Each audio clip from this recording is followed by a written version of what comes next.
You are watching Grace Television.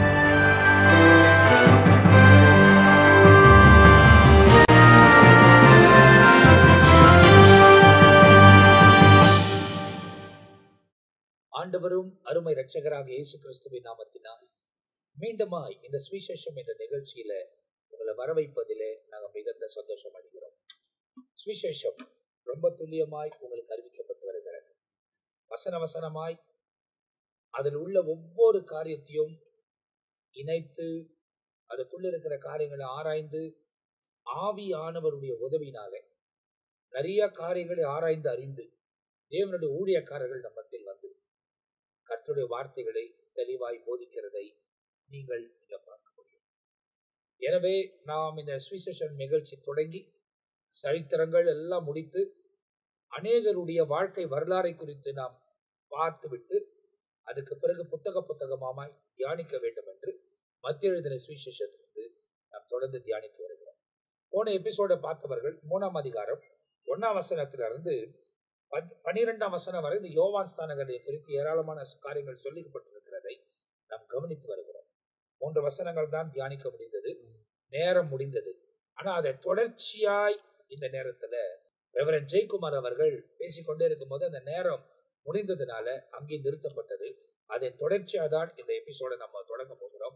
முதலாவது இந்த பகுதியில ரெவரண்ட் ஜெயக்குமார் அவர்கள் தொடர்ச்சியாய் நம்மோடு கூட அதை குறித்து பகிர்ந்து கொள்ள போகிறார்கள். அதை தொடர்ந்து நம்ம மத்தியில ஊழியக்காரர்கள் அவங்களுக்கு வெளிப்பட்ட காரியங்களை நம்மோடு கூட பேச போகிறார்கள். நம்ம நேரடியாக நிகழ்ச்சிக்கு போக போகிறோம். ரெவரண்ட் ஜெயக்குமார் அவர்கள் நம்மோடு கூட கர்த்தருடைய வார்த்தைகளை அறிவிப்பார். அன்பார்ந்தவர்களே, யோவான் ஸ்தானங்களை குறித்து நாம் இந்த நாட்களிலே தொடர்ச்சியாக தியானித்துக் கொண்டு வருகிறோம். மத்தேயின் புத்தகம் 1, 2, 3 வசனத்தை மையமாக கொண்டுதான் இதுவரைக்கும் நாம் தியானித்துக் கொண்டு வருகிறோம். அதனுடைய தொடர்ச்சியாகத்தான் அவர் வந்த நோக்கத்தை எல்லா தேவதாசர்கள் அவர்கள் தியானித்த பிரகாரமாக யோவான் ஸ்தானங்களை குறித்து எடுத்து உரைத்தார்கள். ஆனா யோவான் புஸ்தகத்திலே இந்த யோவான் ஸ்தானங்களுடைய வந்த நோக்கத்தை குறித்து தெளிவாக எழுதப்படுகிறது. அதில் என்னவென்றால், அவரை குறித்து சாட்சி கொடுக்க சாட்சியாக வந்தவன் தான் இந்த யோவான் ஸ்தானகன் என்று சொல்லப்படுகிறது. அதை எப்படி நம்மால் புரிந்து கொள்ள முடியும் என்று சொன்னால், யோவான் புஸ்தகம் 1ஆம் அதிகாரத்திலே ஆண்டவராகிய இயேசு கிறிஸ்துவை மையமாக வைத்து ஒரு சத்தியத்தை எழுதப்படுகிறது. அவருக்குள் ஜீவன் இருந்தது, அந்த ஜீவன் மனுஷனுக்கு ஒளியாய் இருந்தது. இயேசு கிறிஸ்து ஆதியிலே வார்த்தை என்ற நாமத்திலே பிதாவோடு கூட இருக்கிறார், அவர் தேவனாய் இருக்கிறார் என்று சொன்ன பிறகு எல்லாமே அவர் மூலமாய் உண்டானது ஒன்றும் அவர் இல்லாமல் உண்டாக்கப்படவில்லை என்று சொன்ன பிறகு அவருக்குள் ஜீவன் இருந்தது. யார் என்றால் ஆண்டவராகிய இயேசுக்குள்ளே ஜீவன் இருந்தது. அந்த ஜீவன் மனுஷனுக்கு ஒளியாய் இருந்தது.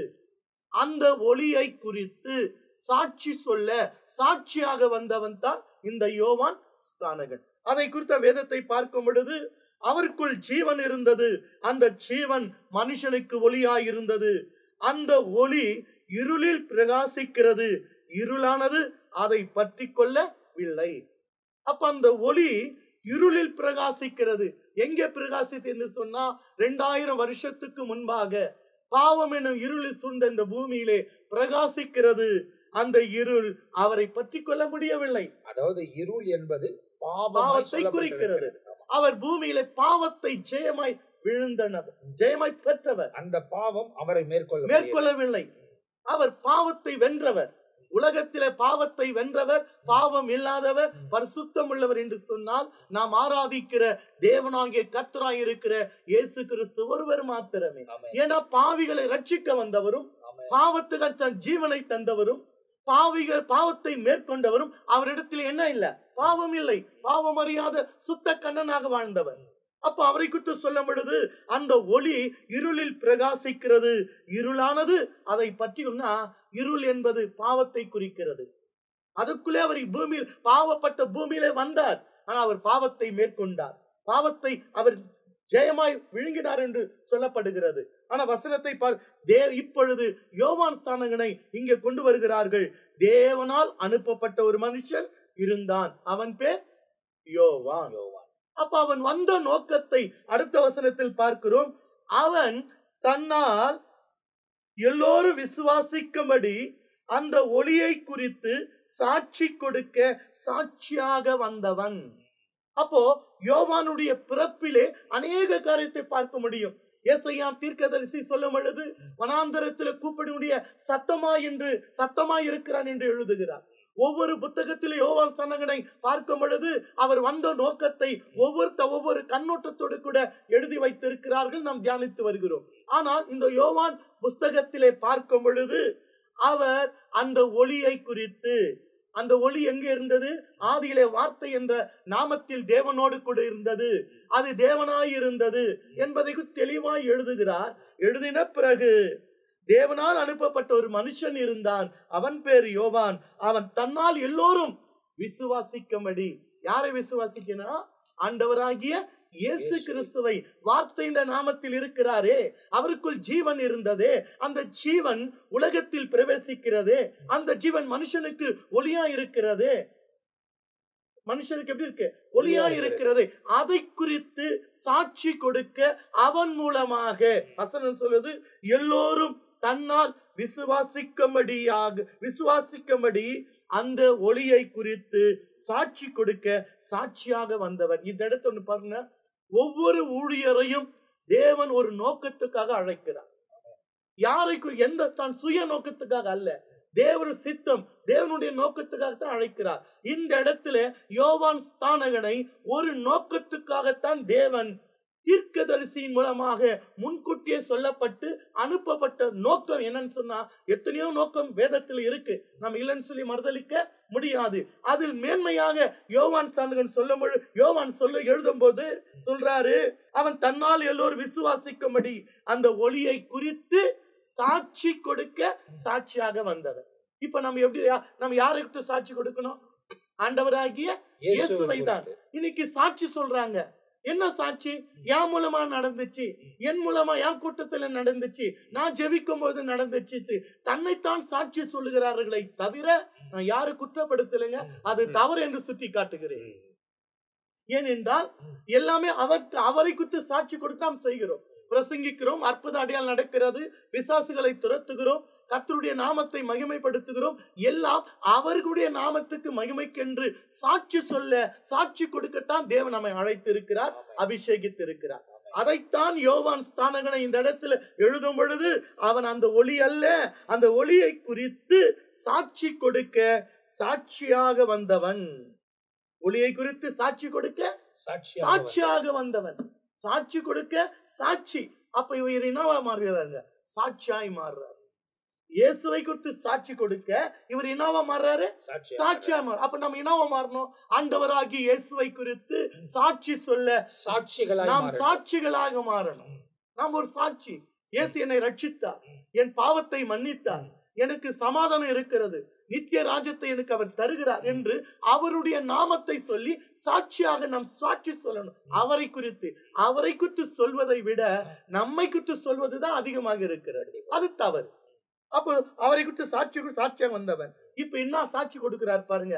யாருமே சொல்லாத அநேக காரியத்தை இயேசுவை குறித்து சாட்சியாக வந்தவன் என்ன சொல்றார் பாருங்க. உலகத்தில் வந்த எந்த மனுஷனையும் பிரகாசிக்கிற ஒளியே அந்த மெய்யான ஒளி. அப்ப சொல்ற சாட்சி என்ன தெரியுமா? உலகத்தில் வந்த எந்த மனுஷனையும் பிரகாசிப்பிக்கிற ஒளியே அந்த மெய்யான ஒளி. ஏன்னா இப்ப ஒளியை குறித்து சாட்சி கொடுக்க வந்தாரு இல்லையா?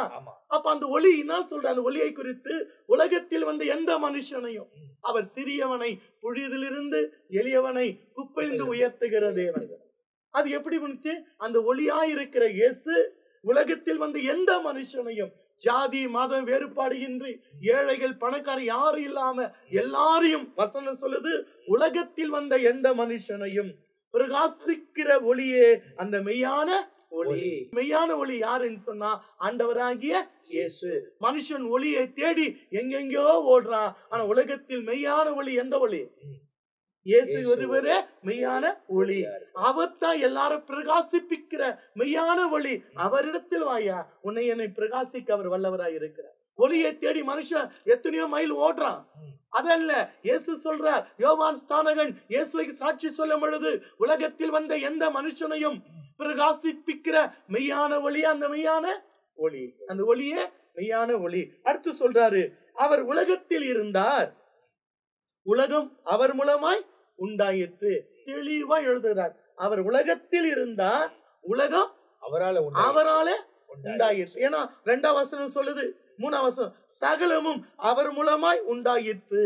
அவர் யாரு? ஆதியிலே வார்த்தை இருந்தது, அந்த வார்த்தை தேவனிடத்தில் இருந்தது, அந்த வார்த்தை தேவனாய் இருந்தது, அவர் தேவனோடு கூட இருந்தார். சகலமும் அவர் மூலமாய் உண்டாயிற்று. அதைத்தான் இங்க எழுதுகிறாரு. அவர் உலகத்தில் இருந்தார், உலகம் அவர் மூலமாய் அப்போ உலகம் யார் மூலமாய் உண்டாயிற்று என்று சொன்னால் ஆண்டவராகிய இயேசு கிறிஸ்துவின் மூலமாய் உண்டாயிற்று.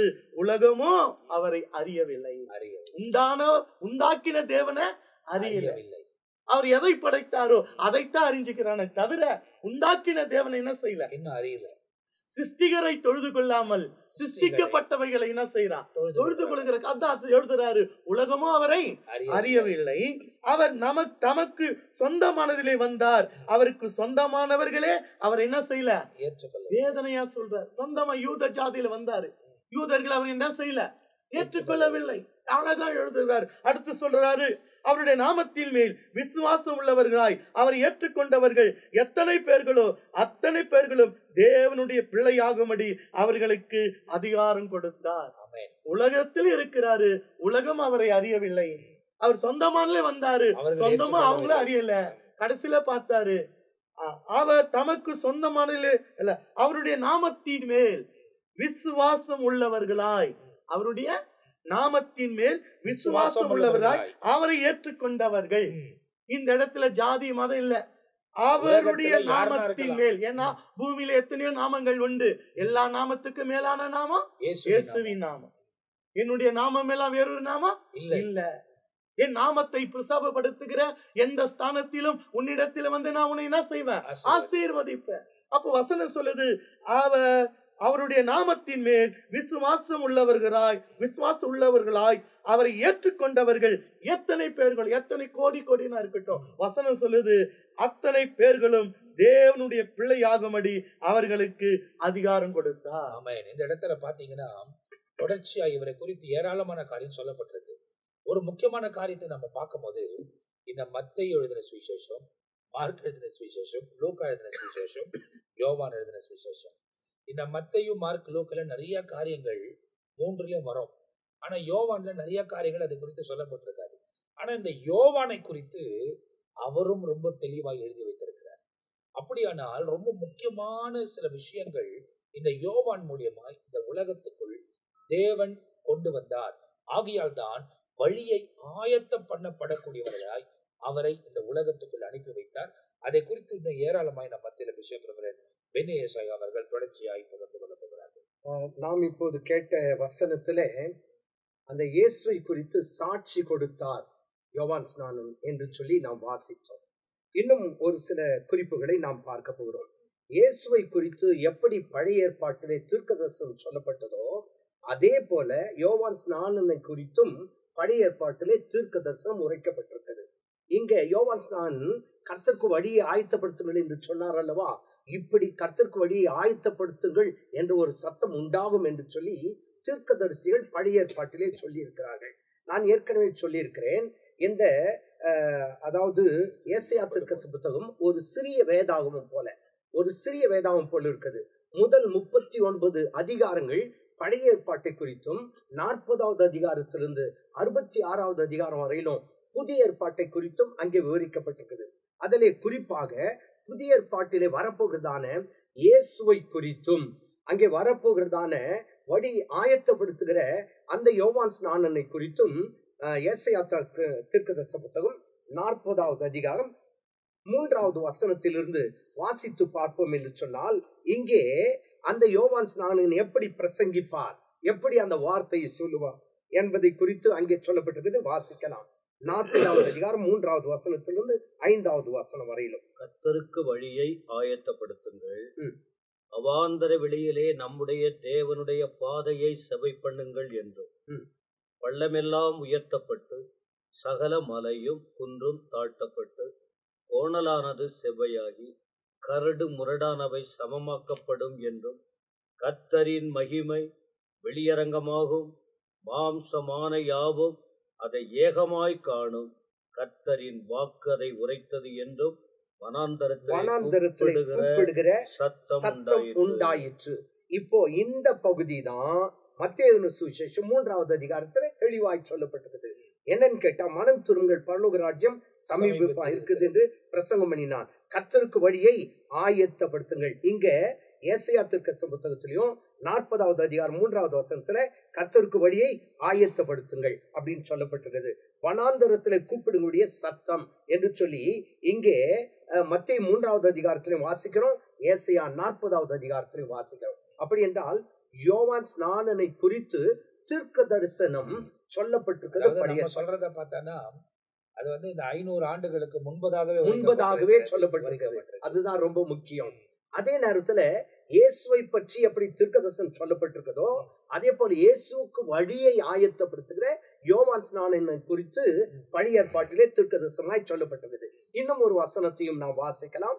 மல்கியா 3வது அதிகாரம் 1 வசனத்திலிருந்து வாசித்து பார்ப்போம் என்று சொன்னால், அங்கே சொல்லப்பட்டிருக்க ஒரு வார்த்தை 3வது அதிகாரம் 1 வசனம். நான் என் தூதனை அனுப்புகிறேன். நன்றாய் கவனிங்க. இதோ நான் என் தூதனை அனுப்புவேன், அவன் எனக்கு முன்பாக போய் வழியை ஆயத்தம் பண்ணுவான். அப்பொழுது நீங்கள் தேடுகிற ஆண்டவரும் நீங்கள் விரும்புகிற உடன்படிக்கையின் தூதனுமானவர் தம்முடைய ஆலயத்துக்கு தீவிரமாய் வருவார் என்று சேனைகளின் கர்த்தர் சொல்லுகிறார். அப்போ இங்க பாருங்க, இதோ என்று சொன்னால், இதோ அப்படின்னு சொன்னா பக்கத்துல இருக்கு இதோ. அப்போ என்ன அர்த்தம்? கவனமாய் கேளுங்கள், நான் சொல்றேன் இதோ. அப்போ கவனமா கேட்கணும். அப்போ மல்கியாவுக்கு அடுத்து என்ன வருது? மத்தேயு சுவிசேஷம். இடையில 400 ஆண்டு கழுங்கள் இருந்தாலும் மல்கியா தீர்க்கதரிசனமா சொல்றாரு இதோ என்றால் கவனமாய் கேளுங்கள். நான் அப்படின்னு சொன்னா யாரு? கர்த்தராகிய நான் பேசுகிறேன். இதோ கர்த்தராகிய நான் பேசுகிறேன், என்னுடைய இந்த வார்த்தை என்று சொல்லி, என்னுடைய தூதனை. அப்போ என்ன அர்த்தம்? இந்த வார்த்தை ஆண்டவராகிய தேவன் இந்த யோவானை குறித்து அங்கே சொல்லுகிறதை 400 வருஷத்துக்கு முன்ன அவர்கிட்ட சொல்றாரு. யாரை பற்றி சொல்றாருங்க? இயேசுவை குறித்து. அப்போ தூதனை அனுப்புவேன் என்றால் யாரை? யோவானை குறித்து. அப்போ 400 ஆண்டுகளுக்கு முன்பாகவே யோவான் என்று சொல்லுகிற ஸ்நான் இவர் வந்து இயேசுக்கு வழியை ஆயத்த பண்ண வருவார் என்று சொல்லி தீர்க்கதரிசனம் சொல்லப்பட்டிருக்கிறது. தூதனை, அப்போ தூதனை அனுப்புறது காரணம் என்ன? முக்கிய செய்தி. அப்போ முக்கிய செய்தி என்ன? எனக்கு பின்னால் ஒருவர் வருகிறார், நான் உங்களுக்கு என்ன பண்றேன்?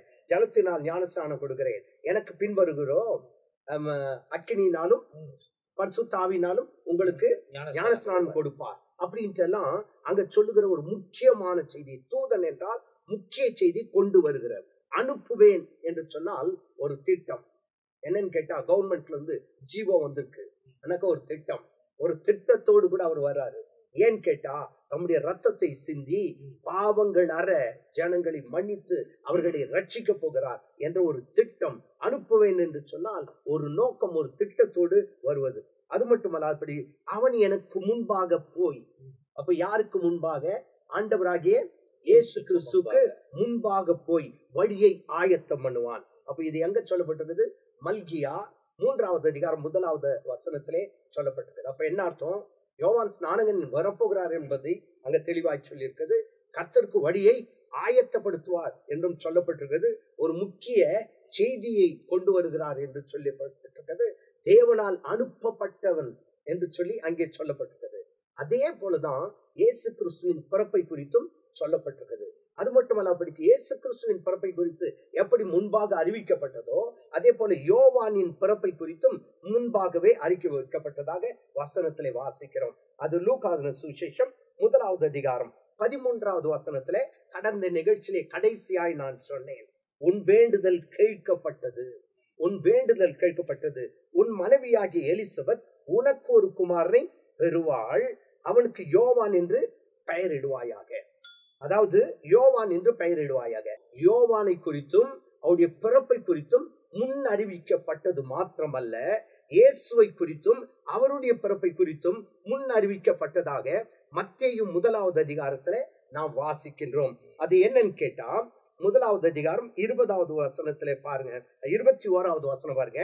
மத்தேயு முதலாவது அதிகாரம் 21வது வசனம். அவள் ஒரு குமாரனை பெறுவாள், அவருக்கு இயேசு என்று பெயரிடுவாள். நல்ல கவனிங்க, அங்க எலிசபெத் ஒரு குமாரனை பெறுவாள், அவனுக்கு யோவான் என்று பெயரிடுவாயாக. அப்போ அங்க வெளிப்படுத்தப்படுகிறது. இங்க பாருங்க, அவள் ஒரு குமாரனை பெறுவாள். இப்போ யார் வந்து சொல்றது?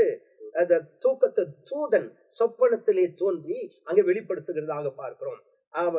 ஒரு குமாரனை பெறுவாள், அவருக்கு இயேசு என்று பெயரிடுவாயாக. இந்த இடத்துல பார்க்கிறோம், கர்த்தருக்கு வழியை ஆயத்தப்படுத்துங்கள் என்று சொன்ன அந்த யோவானுடைய பிறப்பை குறித்தும் தேவன் வெளிப்படுத்துகிறார். அதே நேரத்துல இரட்சகராகிய இயேசு குறித்தும் இங்கே வெளிப்படுத்துகிறதாக நாம் வசனத்திலே வாசிக்கின்றோம். அது மட்டுமல்லாது படிக்கும், நீங்க நம் அதாவது ஏசாயா தீர்க்கதரிசன புத்தகம் 40வது அதிகாரத்துக்கு பிறகு நீங்க பார்த்தீங்கன்னா, அந்த ஆண்டவராகிய இயேசு கிறிஸ்து இரட்சகர் என்பதை குறித்து அங்கே சாட்சி கொடுக்கிறதாக வசனத்திலே நாம் வாசிக்கின்றோம். 43வது அதிகாரம் 11-12 வசனத்தை சற்றே நாம் வாசித்து முடிக்க போகிறோம். ஏசாயா தீர்க்கதரிசன புத்தகம் 43:11. இங்க முதலாவது 40வது அதிகாரத்துல வழியை ஆயத்தப்படுத்துங்கள் என்று சொல்லுகிற செய்தி அங்கே தீர்க்கதரிசனமாய் சொல்லப்பட்டது. அப்போ வழியை ஆயத்தப்படுத்துங்கள் என்று சொல்லுகிறவர் அவர் வருகிறவர், எனக்கு பின்னால் ஒருவர் வருகிறார், அவர் இரட்சகர் என்பதை இந்த இடத்துல சொல்லப்படுகிறது. 43:11. நானே கர்த்தர், என்னை அல்லாமல் இரட்சகர் இல்லை. அப்போ என்ன அர்த்தம்? இந்த யோவான் வழியை ஆயத்தப்படுத்தும் போது யாருக்காக வழியை ஆயத்தப்படுத்துகிறார் என்று சொன்னால், 43வது அதிகாரத்துல இரட்சகருக்காக என்ன செய்யறாருங்க? வழியை ஆயத்தப்படுத்துகிறார். 12வது வசனத்திலே அப்படிதான் சொல்லியிருக்கு.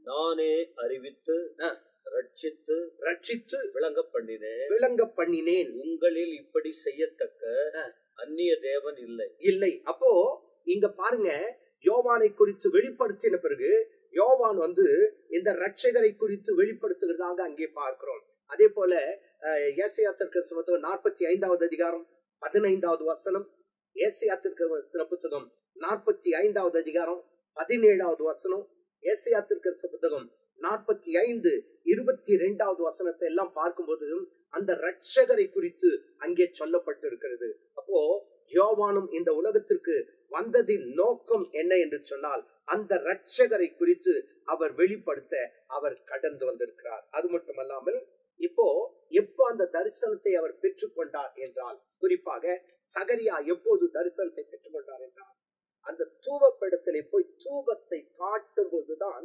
தரிசனத்தை பெற்றுக்கொள்கிறார். அப்போ என்ன அர்த்தம்? அப்போ அவர் ஏன் போனார் அப்படின்னு சொன்னா, அது தேவனுடைய கட்டளை. யாத்திராகமத்தின் புத்தகம் 30வது அதிகாரம் முதல் 10 வசனத்தை நீங்க வாசி பார்த்தீங்கன்னாக்கா, ஆண்டவருடைய கட்டளை இதுதான், தூபப்படத்திலே போய் தூபம் காட்ட வேண்டும் என்று சொல்லி. அந்த வேலையை தான் யார் செய்யறாருங்க? சகரியா செய்கிறதாக பார்ப்போம். அப்படி தேவனிட்ட கட்டளையின்படி அங்க தூபத்தை காட்டும் பொழுது, தூபம் காட்டுவது என்றால் தொழுது கொள்ளுகிற அனுபவத்தை புதிய ஏற்பாட்டு காலத்திலே பார்க்கிறோம். அப்போ அப்படி தொழுது கொள்ளும் போதுதான் வெளிப்பாடுகள் வருகிறது, தரிசனம் கிடைக்கிறது. நம்முடைய வாழ்க்கையிலும் அந்த தூபம் காட்டுகிற அனுபவம் என்று சொல்கிற ஜெபிக்கிற அனுபவத்திலே கடந்து வந்தால் நிச்சயமாய் தேவன் நம்மோடு கூட பேச அவர் உண்மையுள்ளவராக இருக்கிறார். வீட்டுல வாசி பாருங்க, யாத்திராகமத்தின் புத்தகம் 30வது அதிகாரம் முதல் 10 வசனத்தை வாசிக்கும் போது, அவன் தூபம் காட்டுவதற்காக தூபப்படத்திலே போய் நிற்கும் போதுதான் தேவதூதன் வலது பக்கத்திலே வந்து நின்று சகரியாவை பயப்படாதே என்று சொல்லுகிற அந்த வார்த்தையை கேட்கிறோம். இன்றைக்கும் கூட தூபம் என்று சொன்னால் ஜெபம் என்று அர்த்தத்தை இப்போது குறிக்கிறது. நாம் அப்படி ஜெபிக்கிறவர்களாய் தேவ சமூகத்திலே நாம் இருக்கும்போது, தேவ சமூகத்தில் எப்போதும் இருந்து நாம் ஜெபிக்கிறவர்களாய் இருந்தால் நிச்சயமாய் தேவன் நமக்கு தரிசனத்தை கொடுக்க உண்மையுள்ளவராயிருக்கிறார். முதல் பக்கத்துல நீங்க பார்க்கும்போது, போன எபிசோட்ல பார்க்கும்போது பிஷப் ரெவரண்ட் பெனியேசை அவர்கள் முடிக்கும் போது சொன்னாங்க, அவர்கள் நேர்மையாய் நீதியாய் உண்மையாய் வாழ்ந்ததுனால ஆண்டவர் அந்த வெளிப்பாடுகளை கொடுத்தார்.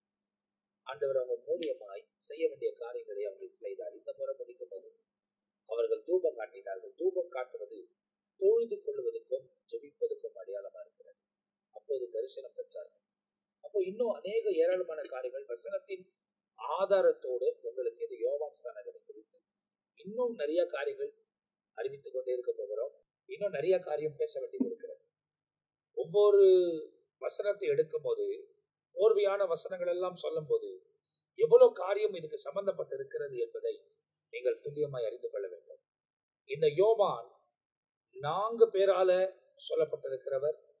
வித்தியாசமான பார்வையில ஒவ்வொருவரையும் பார்த்து அவருக்குள்ள இருக்கிற காரியத்தை ரொம்ப துல்லியமாய் எழுதி வைத்திருக்கிறார்கள். அவர் அவரை குறித்து சொல்லவில்லை, அவர் அவருக்கு பின்பதாய் வரப்போகிற இயேசுவை குறித்தே அவர் பேசினார். இன்னைக்கு இயேசு கடந்து வந்து போயிட்டார், நம்முடைய வாழ்க்கையில வந்துட்டார். இன்னைக்கு நம்ம குறித்து அதிகமா பேசுகிறதை பார்க்கலாம், இயேசுவை குறித்து நாம் பேசுவோம்.